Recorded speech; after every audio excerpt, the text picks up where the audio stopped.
Renato. Sorry about the late hour. I will try to explain things and go less than 50 minutes. So the major aspect towards the cure of AIDS, which is a very difficult proposition to say the least, is to first define the reservoir where the virus is hiding and how much virus is actually there, undetectable or undetected. And then basically determine a strategy of how to basically cure the patient. So the only thing that actually has worked is sort of create a parallel immune system to basically replace the immune system of the person with another immune system, and that's the only known cure right now of the disease. The so-called Berlin patient, although he lives in San Francisco, but the Las Vegas, but he got the bone marrow transplant in Berlin.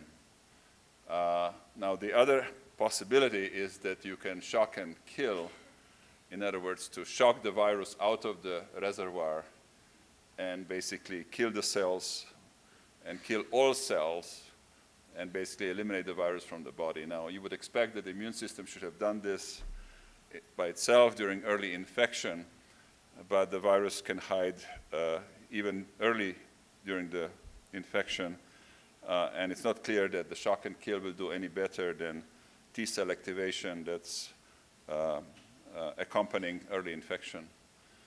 And then probably the last and probably the least explored is the prevent the establishment of latency, which is either prophylaxis, the so-called antiretroviral treatment before a possibility of infection, or very early treatment. And we all know that failed because the Mississippi patient received the early treatment, but a few years after still relapsed and developed HIV infection. But many people in the field feel that if you can achieve some so-called functional cure, in other words, that you get the viral titers low enough that the immune system somehow would be able to then control the virus very much like elite controllers, and that maybe that would be achievable through the shock and kill therapy. So basically, you would not get rid of the virus completely, but you'd be able to let the immune system control it either through T cells or through natural killer cells. So how to define the reservoir? So we've been struggling with this particular problem, as many other people have as well. And the only thing that we defined a few years ago is that the reservoir is probably very big. And this was obtained by studying rhesus macaques, which were optimally treated for RT-SHIV. In other words, a virus that had mostly SIV sequences, but reverse transcription or reverse transcriptase was from human. And this was optimally suppressed by the triple or quadruple therapy for a long time, so that basically there was no detectable virus in the blood. And yet there were about 10 to the 9 equivalent copies of proviral DNA in these organs, most in the gut, most in the lymph nodes, as outside the gut, and then in this particular virus strains, very few in the brain. So this is not a neuropathic virus, unlike the one that's been studied by Lucio Gama and Janice Clemens. So then we thought about how to go about detecting the reservoir. And basically, there are a few ways to establish the reservoir. And that is, in our minds, there are two ways to get the reservoir. Number one is in actively transcribing cells. There are integration events into very active genes, and they are silenced during even T-cell activation by something called transcriptional interference, or the viral genomes are defective. So it's actually, even in activated lymphocytes, you can get silent proviruses because they go into such actively transcribed genes that they are transcriptionally interfered. However, if defective viral particles are integrated and more than one virus infects the cell, and it's been determined that 3 or 4 or 5 copies can easily go into individual cell, then recombination can restore wild-type HIV and basically can reinitiate HIV replication if you have recombination events. The more more usual way of getting latency is by the fact that the cells will eventually rest because the antigenic stimulus will be gone. And so the transcription factors that are keeping the virus going are going to be in very low amounts. And this is the other form of latency, which is basically the latency of chromatin or transcriptional factor insufficiency. And those are going to be reactivated following T-cell activation or other drugs, as here you can see cocktail of latency antagonists, which are basically PKC agonists and HDAC inhibitors, or beta bromodomain inhibitors, or other stresses to the cell which activate the two important CDD kinases that are required for HIV transcription. And then the hope is that basically the reactivated cells will either die by the virus itself or the immune system will somehow clear them. And there has been some debate whether you in fact need to re-educate the immune system to get the virus after prolonged treatment with antiretroviral. Now the mechanisms that have been proposed to keep the virus in this state is obviously transcription interference. In this review by Ruelas and Green, I don't know why they call it promoter occlusion and convergent transcription. It's all the same thing. It means that the host polymerase is either preventing this promoter to fire of HIV, this 5' LTR, or basically if it's an antisense orientation, everything gets stripped off. And basically all the transcripts are just antisense HIV transcripts. And that's the origin of so many antisense HIV transcription that people have detected in cells.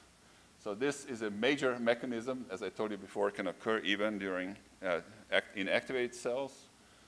The second major mechanism is not defective PTB, but absent PTB, because resting cells have no or little to no PTB, and as you'll see in a moment, very little cyclin L, CDK11, which is also required for HIV transcription. So these two factors, PTB and cyclin L, CDK11, which are CDD kinases, are absolutely required for HIV to transcribe its genome, and they're basically absent in resting cells.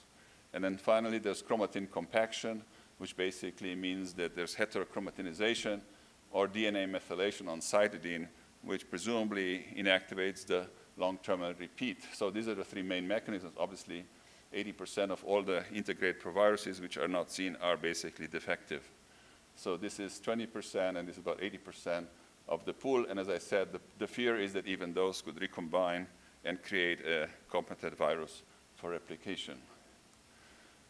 So just to reiterate, transcription interference, which is unappreciated in the field, has actually been set up by the virus to transcribe its own genome. So the 5' long-terminal repeat and the 3' long-terminal repeat are identical, but this one is working as a promoter. This one is working as a 3' end formation or polyadenylation signal. So basically, the virus needs to be able to silence this long-terminal repeat to be able to replicate itself. So in the normal situation where there is no host gene here, about 20 times more polymerase starts here than here. And again, obviously, 20 times more polymerase ends here than ends here. Obviously, nothing ends here because nothing starts here. But anyway, so this is the normal situation. So the 5' LTR fires. The 3' doesn't fire because the polymerase strips all the transcription factors that are required for the LTR to fire here are basically removed by RNA polymerase II when it's elongating. So it's not very difficult to imagine if you integrate into a host genome in an active gene, which is 90 to 95% of the time that HIV integrates, you will actually do the same to the virus as the virus does to itself. So now you will fire only one time from the 5' LTR and 20 times from the 3' LTR because everything will stop here. And so you will see nothing except short transcripts in this situation, and basically you will not see virus replication. You will see no viral proteins and obviously very little viral RNA, if any. In the antisense orientation, the situation is even worse because now the promoter will fire, let's say here, of the host gene, and now it will just go through and not stop anywhere. So it will occlude the 3' as well as the 5' LTR, and all you will see is antisense transcripts. And this actually occurs very, very frequently in HIV-infected cells and more frequently in latently infected cells. And just to remind you, we had a situation like this in one of the JLAT clones developed by Eric Verdon. It turned out that the HIV was in the sense orientation with a PP5A promoter, a phosphatase promoter, which was estrogen inducible.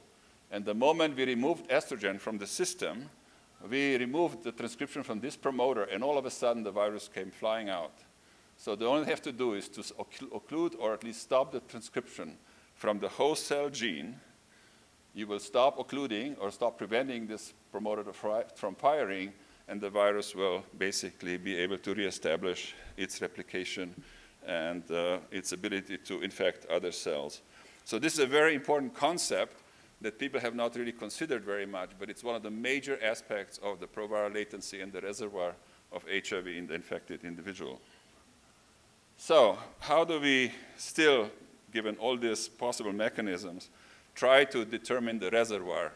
Now, most people are looking at the reservoir by looking at RNA in the periphery or even in lymph nodes and other tissues. But we thought we would use two surrogate targets for this approach. And the first one is to actually take something that we developed in 1987 already, and that is that in the absence of these transcription factors like beta B and cyclin L, CDK11, you basically make nothing but short transcripts from the HIV LTR. These transcripts are basically just containing the TAR sequences. And it turns out that these TAR sequences can actually float in the blood, and you can actually detect them in the periphery, and you can do PCR reactions and find out that these RNA structures in the blood of infected individuals.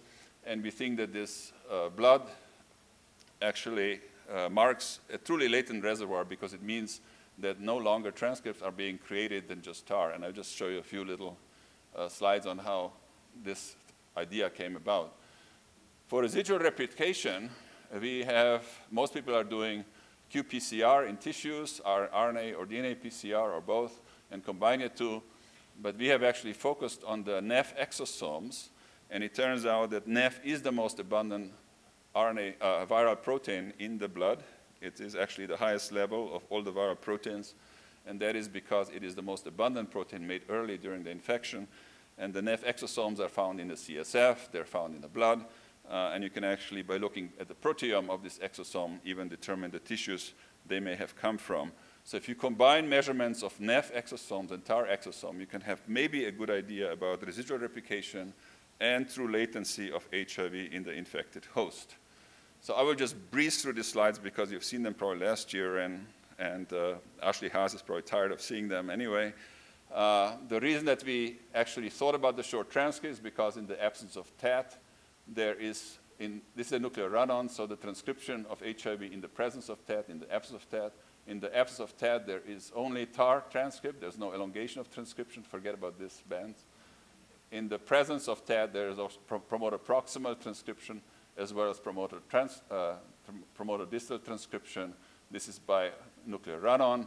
You can determine that by RNA level. So these are the short transcripts which are present in the absence of TAT, and these are the long transcripts present in the presence of TAT. So this conversion from here to here marks the active transcription and replication of the virus. Basically no obvious replication, no obvious transcription, and this is a full level of viral replication.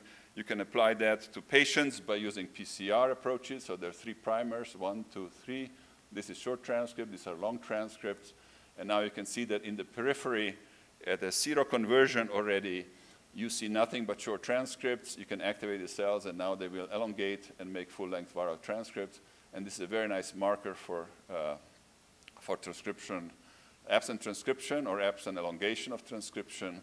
And this is a very nice marker for full level of viral replication in the cell. And this particular RNA is the one that we can see in the periphery of people that we see no other viral RNA. And nobody who's scoring for a latent reservoir is actually looking at short transcripts. They always look at GAC RNA or RNA somewhere in the body of the virus. So the other marker is NEF. NEF is made from, as we saw before, from Luciana stock, from about 5 to 7 different transcripts, which are all spliced. It's an early viral protein. It does many things. NF is very important for high level of replication and also cytopathology of HIV.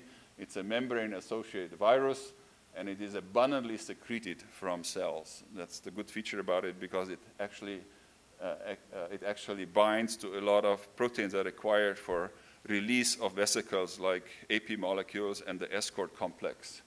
And it's a very, as I said before, it's the most abundant circulating protein of HIV in blood and cerebrospinal fluid. It is secreted at the same time as HIV particles. You can differentiate the two by different glycerol centrifugation. You can easily detect NF exosome versus viral particles. And importantly, NF exosomes don't have any gag in them. They're very abundant in this other publication by Lee and Andreas Bauer in the blood of optimally treated individuals. We think that they mark compartments where the virus is still replicating to some extent, or at least the early proteins are being made. And we are actively looking at the proteome of these exosomes to see where they're coming from. So you can actually determine whether they come from T cells, astrocytes, microglia, and so forth. Now, this is a publication from Kashanchi's laboratory looking at TAR exosomes. And you can see that the TAR exosomes are not present in HIV-negative people. They're present in HIV-positive people who are on HAART. But even long-term non-progressors or elite controllers have very, very high levels of TAR exosomes. And we're actually looking now at about 100 scope patients for these markers, including the Berlin patient, to see if he has any residual virus anywhere by this criteria. But I hope we unblind our studies soon to be able to see how well this blood assays will be able to tell us about the viral reservoir, both residual replication as well as true latency. So if you can define the reservoir and if you can follow it, then maybe all of the treatments will be easier to accomplish. And at this point in the United States, there has been about $65 million dedicated to HIV cure. And there are 3 centers who are doing this. There is a Seattle group, which is Defeat HIV, basically wants to create a parallel immune system, just like the Berlin patient. And the way they're doing this is by removing CCR5 molecule from the surface of, at this point, adult lymphocytes, but should be probably attempted in stem cells. So they would basically get a complete reconstitution of the immune system. Now, the biggest group is this Collaboratory of AIDS Researchers for Education, also called CARE, which is headquartered in Chapel Hill under David Margolis. And basically, this group wants to wake up latent proviruses with drugs or other agents, but mostly with compounds, for exactly what I said before, shock and kill therapy of virus and perhaps at least functional cure of the disease. And finally, there's this collaboratorium, the Delaney AIDS Research Enterprise, which is headquartered actually in San Francisco and now Cleveland, Ohio. And basically, they want to control the infection by boosting immune responses and perhaps playing around with the checkpoint of drugs, for example, like PD-1, PD-1L, and CTLA-4A to actually improve the immune response against the HIV and maybe at the same time also wake up some latent proviruses. Now, I should tell you that none of them have succeeded in curing AIDS, but all supposedly are still working heavily on this topic. Now, the only cured person is Timothy Brown. This is the Berlin patient. He had HIV, developed leukemia, and had 2 bone marrow transplants, both times with bone marrow from a homozygous CCR5 delta 32 donor. And he's had negative viral titers and no evidence of HIV since. And this is now about 7 years after the initial first transplant, which is quite remarkable. And in fact, I think he is the only real cure of the disease. Obviously, this is not a very applicable way to treat 33 or 34 million Africans who are infected by HIV, but clearly suggests or suggested to the NIH that this was a possibility, that a cure of the disease was possible. And the way that this worked is because HIV requires not only CD4 as a receptor, but also the chemokine receptor, CCR4 or CXCR4 for entry into cells. And by having a defective CCR5, HIV cannot enter the cells, and therefore there is no reservoir for the virus.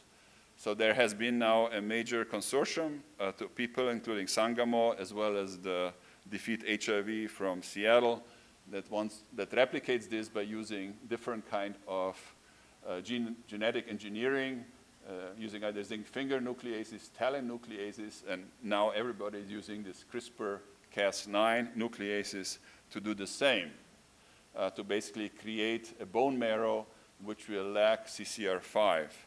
But if one goes this route, one can actually think about doing many, many different things, because not just CCR5 is a good target, but you could actually boost any of these restriction elements to HIV replication. So you could boost levels of TRIM5, ApoBax, SAMHD1, maybe TRAX, and some other restriction factors that the virus has to be able to overcome. And so you could actually argue that any of these would be good targets for gene therapy for making a parallel immune system that would basically not replicate HIV and lead to a sustained cure. But again, this is gene therapy, and this is very complicated, and this is very expensive. So what does the shock and kill approach necessitate? It basically necessitates three factors as far as we're concerned. One is it has to increase the levels of NF-kappa B, and HIV in 1987 was shown by several groups to be very sensitive to the levels of NF-kappa B. In other words, NF-kappa B was absolutely essential to activate HIV transcription and replication in most contexts.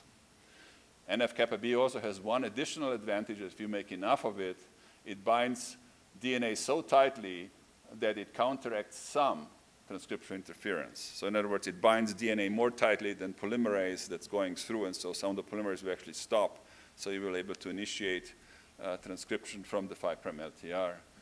Then the other two factors that are absolutely essential for virus to replicate are this kinase called PTEF-B. This stands for positive transcriptional elongation factor for RNA polymerase II or RNA polymerase B.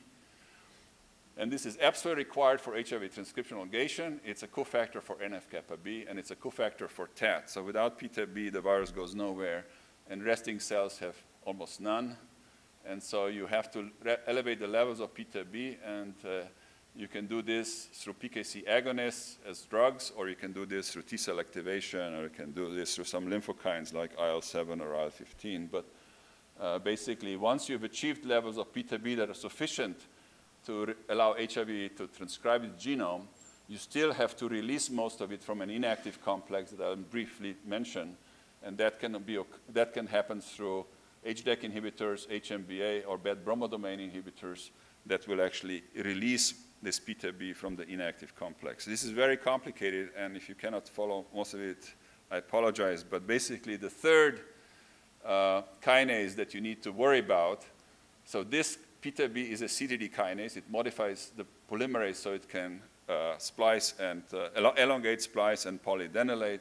And this is the most recent addition to the requirement for replication. It's cyclin L CDK11, and without cyclin L CDK11, you do not terminate transcription. You do not stop and polyadenylate viral transcript. So basically, the polymerase just keeps going through all genes. It's a very essential kinase for cleavage and polyadenylation of all RNA polymerase II transcription. And again, resting cells have almost none.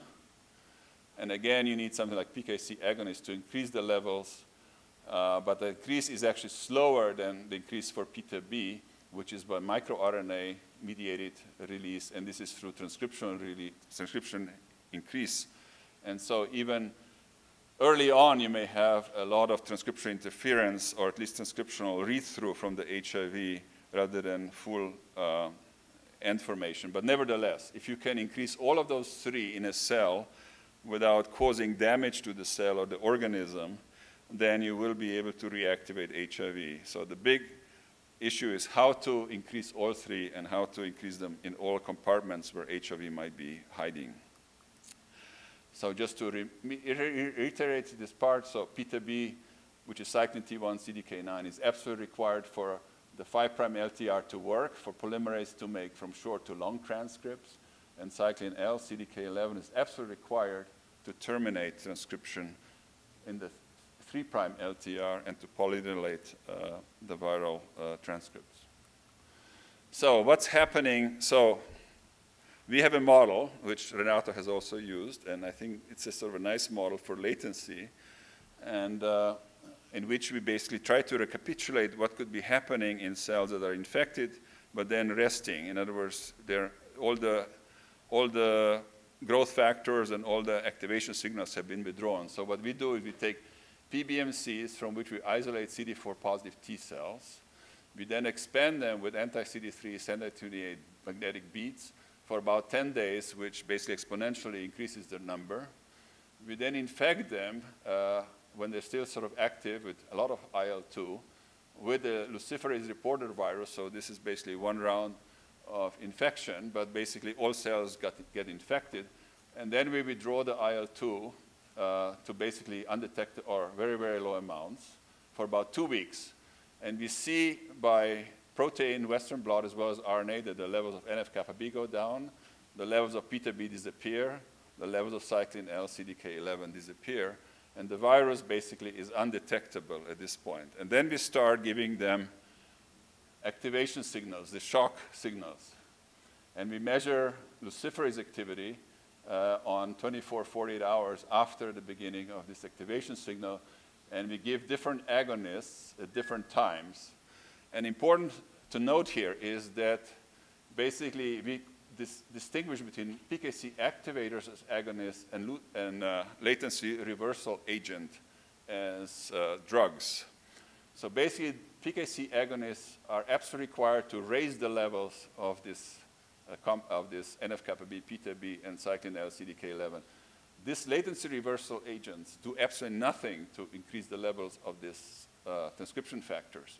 So they do not work without PKC agonists in this latency model, in this primary latency model. So you have to have a combination of the two. And so basically the reason that you have to have a combination of two, because in this resting cell, so this after 14 weeks of basically no IL-2, beta B levels, cyclin T1, are very, very low, and CDK11, cyclin L, CDK11 levels are very low. But then if you give them ingenol, in this case PKC agonist, or PHA, PMA, you can now raise the levels, and now they will respond to latency reversal agents. So basically, the PKC agonists will basically allow NF-kappa B also to be translocated, will increase the levels of beta B here in red.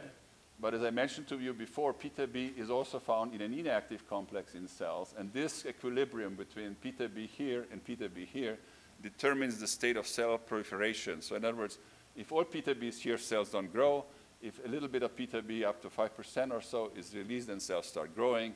But you want for latency reversal to release all of beta B from this complex, and that occurs through this other latency reversal agents, so HDAC and BET inhibitors and so forth, and stress. And beta B then goes and works with NF-kappa B, works with RNA polymerase, and obviously works with TAT. And it's the essential cofactor for TAT. And beta B phosphorylates all these factors to allow the polymerase to elongate and to copy the genome. The reason I actually have this drawn here so complicated because we recently solved the structure of the inactive complex. So I was very proud of this. This is an RNA structure, and this is the inhibited beta B complex with a protein called hexim. And hexim is a very important protein in our hands, because in everybody's hands, because hexim is the most important break for beta B when bound to RNA. So anyway, we also developed an assay to see this release of beta B from the inactive complex in living cells. And we call this assay called visualization of beta B activation in living cells. So this is the release of beta B from here, where most of it is found, to here, actually to here and here. And basically what this assay scores is the beta B being able to bind to its substrate, which is the C-terminal domain of RNA polymerase II. And you will see now that all the latency reversal agents that are worth anything for HIV therapeutics score in this assay, which is a very simple visualization assay. So untreated cells which have this combination of reagents are not green. You now give them the latency reversal agent like HMBA or NSAHA, vorinostat, the cells become green. And you give them something that doesn't work to HIV, to activate HIV transcription, the cells basically do not turn green. And it's very nice because the pattern of the green fluorescent exactly parallels where beta-B and RNA polymerase are found in cell, in these nuclear pods or nuclear little, see these little nuclear structures where transcription actually occurs. And this assay is also nice because it will time the release of beta-B from the inactive complex. In other words, time the activity of the drug that you're trying to investigate. So for example, for SAHA, you can see some release at 30 minutes. I don't know if you can see this with the light, but it's okay. By 550 or 75 minutes is also maximal already. And then by 90 minutes, it already goes into the nuclear structures where you saw before in this punctate nucleolar pattern. So basically, it not only scores for latency reversal agents, but also scores for how fast they work. So for example, SAHA works very quickly. JQ, beta bromodomain inhibitors work very quickly. Some PKC agonists score in this assay, so PMA, prostratin, browstratin, ingenol. Some surprising candidates are this antimetabolite, leflunomide, which has now been shown to work a little bit in melanoma. And of all culprits, 5-azacitidine was the most surprising because that's supposed to be working only on the level of DNA demethylation, but clearly it's a very potent activator of beta-B, and that may be more likely the way it works therapeutically than through DNA demethylation. And clearly there's some data here for how azacitidine scores in this assay. So this is a glycerol gradient of the release of beta-B from the inactive complex. So this is just a gradient showing the inactive active complex. This shows you that the beta-B is now released from RNA. This is an RNA immunoprecipitation. This is this VPAC assay showing the fluorescence after the release of beta-B from the inactive complex. And this is the increased synthesis of hexim, which is the result of the release of beta-B. And the way it actually works is that when beta-B is released from the inactive complex, so all beta-B is active, so there's no inactive beta-B. The synthesis of hexim increases because of the free beta-B. And actually, the inactive complex is increased following the release of all these latency reversal agents. And so eventually, basically, the cells basically stop growing. And that is the mechanism how all these drugs work on cancer. And that is also very important because you can follow the latency reversal agents either by the VPAC assay or by the increased synthesis of this inhibitor of beta-B. Now, for HIV, it is important to know that even though more hexim is being made and more of this active complex goes back into the inactive complex, HIV can still replicate very nicely because TAT is almost indistinguishable from hexim, and TAT competes for the binding of hexim to this RNA structure. And so HIV transcription continues even though the cells stop growing. And that is why when you combine these drugs, these latency reversal drugs, with the PKC agonist, there's no lymphokine activation, there's no cytokine activation, there is no cytokine storm, because the increased hexim makes the transcription of the cytokines and lymphokines go down, but HIV continues because it can compete with hexim for the binding. So this is a very important notion in terms of shock and kill strategy, that even though you have released beta-B and transiently activated all the transcription in the cell, including HIV, because hexim is being synthesized, it will actually block the release of cytokines and lymphokines and therefore prevent the cytokine storm that everybody is worried about in terms of shock and kill strategy for HIV reactivation. So just to get back to the practical issue, how we combine all this molecular biological knowledge into treatment for shock and kill, is that we want to combine this red drugs with these green drugs optimally in time and dosage to be able to reactivate HIV from the latent reservoir. And the best combination so far, and this is pioneered actually by Renato, Luis Pianowski, and here in Brazil, is through this compound called ingenol. And in this particular case, we used ingenol dibenzoate. And you can see clearly here, this is JQ1, which is a BET bromodomain inhibitor. And you can see that in our resting model, as I told you before, because there's no P-B and no cyclin L-CDK11, JQ1 does absolutely nothing. But now you give it ingenol, and ingenol by itself will activate to some extent HIV. But now if you combine ingenol and JQ1, so in other words, an agonist and a latency reversal agent, now you see a very nice synergistic activation of HIV transcription and replication. But I think you should notice that this is 5 nanomolar of ingenol dibenzoate. You can get the same thing with ingenol B, but at 1 micromolar concentration, so 200 times less potent than ingenol dibenzoate. And again, the same thing situation here. So SAHA by itself does absolutely nothing. Ingenol B does something by itself quite nicely. This is Pandello and Renato here. But combination of ingenol and SAHA now is very nice synergistic activation. Now it turns out that all these ingenols come from one beautiful plant. And this plant is the euphorbia. And euphorbia is a shrub that grows everywhere. Apparently in Brazil it is everywhere. In China it is everywhere. In ancient Egypt and in ancient Greece it was everywhere. And it has roots which are very toxic to rodents. And the reason they're very toxic to rodents is because they make something called ingenol. And ingenol is sort of a 4-ball ester, although it's not quite a PKC agonist. It makes 12 different ingenols. One of them has been made into a drug by a Danish company called Picato, and it's called ingenol mebutate, and that is used to treat actinic keratosis. So you put it on your skin when you have sun-exposed skin and precancerous lesion, and apparently they melt away. And it's actually FDA approved for this treatment. But now we're talking about the other ingenols, the other 12 ingenols that are in euphorbia plant.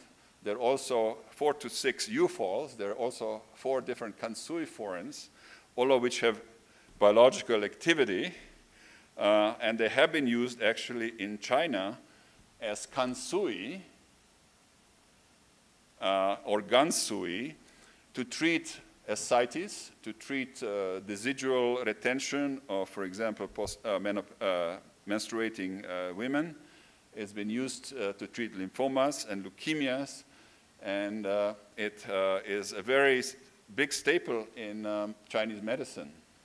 And so we decided to test whether we could use Kansui rather than any of these better preparations, ingenol B or ingenol dibenzoate. And it turns out that you just dissolve Kansui powder, which you grind up this root in water, and then you give it to cells. And it turns out that if you convert this thing, this particular calculation, so this is CD69 that's activated way before HIV. So the gray bars here are CD69. So these are basically activation markers for cells. So ingenol dibenzoate works at 5 nanograms per mil. Ingenol B works at about 1 microgram per mil, but Kansui works at about 50 micrograms per mil. So that's basically 1 to 10,000 with ingenol dibenzoate, or 1 to 50 in terms of ingenol B. Now it turns out that this is considered to be a vitamin and a thing that you basically eat in the morning with a little jujubu fruit, which is a little bit like a date, in some tea. And within 2 hours, supposedly, ascites, residual, and other fluid tissue retention in these people who get this particular 1 gram to 1.5 gram of Kansui goes away. I mean, that is what the Chinese doctors will tell you. And if you take too much of it, you get diarrhea. So you have a nice biomarker for taking too much. And you have a nice biological assay to see basically how it works on primary infected cells in terms of HIV reactivation. Now, not only does it work very well alone, but it has the same profile together with SAHA or JQ1. So if you remember before, we had basically very response with SAHA with primary cells, and Kansui has some response, but if you combine the two, you have very nice synergistic effect. And if you do now with JQ1, which is a BET bromodomain inhibitor, Kansui and this, again, you have very nice synergistic activation of HIV replication.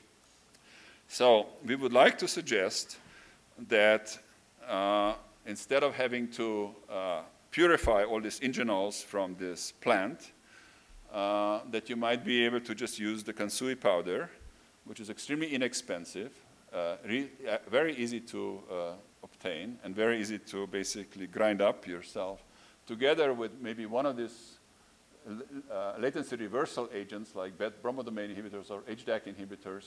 These are all the ones that are approved. This HDAC inhibitors, this is vorinostat, panobinostat, and romidepsin. BET inhibitors are really not in clinical trial, in clinical use yet, but will probably be soon.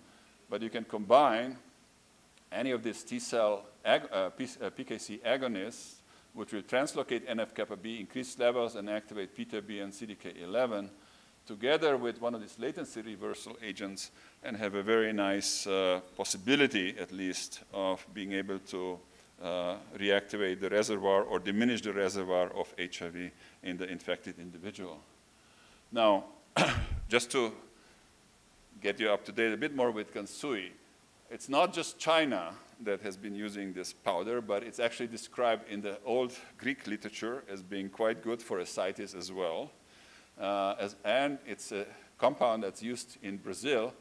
It's called avalos, and it's also extract from Euphorbia plants that have been used by medicinal or not primary medical practitioners.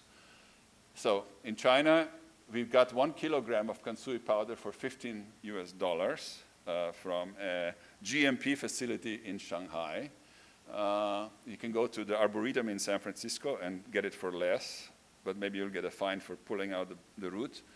I'm sure that there are many other sources which are very cheap, and it's a perfect resource in poor countries. And it's the simple bioassay, if you take too much, is mild diarrhea, and you can use a daily dose accordingly. So you can actually go higher in terms of, and I think that any PKC agonist, be it ingenol by itself or prostatin or bryostatin, is going to give you the same GI toxicity. So I think you will not avoid that by using a more purified compound. And you could easily do clinical trials with Kansui alone, which basically is an herbal medicine and a vitamin. You could do Kansui, an FDA-approved HDAC inhibitor, or maybe Kansui, an FDA-approved BET inhibitor, or a combination of the two, together with ART, and see if you can actually make a dent in the reservoir. So anyway, just to conclude, we do think that basically you will need to have a PKC agonist together with a latency reversal agent, be it an HDAC or BET bromodomain or other inhibitor of or chromatin modifying agent which stresses the cell, so that you will release beta-B from the inactive complex at the same time that you will activate the kinases that are required and translocate NF-kappa B from the cytoplasm to the nucleus. You will be able to get the beta-B not only for NF-kappa B, for TET transactivation, which actually will maintain the transcription of HIV through this exchange. You will also increase level of cyclin L CDK11 for 3' end formation. And so you can take your pick of agonists, so it's IL-7, IL-15, TNF-alpha, or PKC, or T-cell activation, avalos or Kansui, ingenol, bryostatin, Bryolox, and maybe prostratin, together with a latency reversion agent like vorinostat, panobinostat, romidepsin, and any of these others that are on the list here. And then basically you might be able to do some shock and kill therapeutic in this context. So this just summarizes my talk. It's the levels of beta-B are important for cell fates. In peripheral cells, level beta are high, but most beta-B is in the inactive complex. Resting cells lack beta-B, cyclin L, CDK11, and I didn't talk about this complex. Stress, especially chromatin stress, leads to rapid release of free beta-B from the 7-SK SNRMP, which activates transcription of hexim that reassembles the inactive complex, shifts in beta-B equilibrium, activate latent HIV, and lead to growth arrest and apoptosis of cancer cells. Compounds that increase levels of beta-B and shift beta-B equilibrium to increase thinness of hexim should be used in combination for purging the reservoir. We develop a rapid screening test for new compounds that can do the same. And then levels of cyclin L, CDK11 are also low in resting cells and might not increase at the same rate or following similar stimulus, causing more read-through transcription of HIV, which would increase viral RNA but not protein levels, but eventually will catch up and you will get full level of HIV replication. So I'd like to acknowledge many of the people. Much of this work was done with collaboration with Renato here in Rio de Janeiro. These are other postdocs or students who worked in the lab. Luciana worked in my lab on NEF together with Tatiana Sampao and contributed a lot to our knowledge about how NEF is trafficking in cells and how NEF is important for HIV pathogenesis. So thank you very much.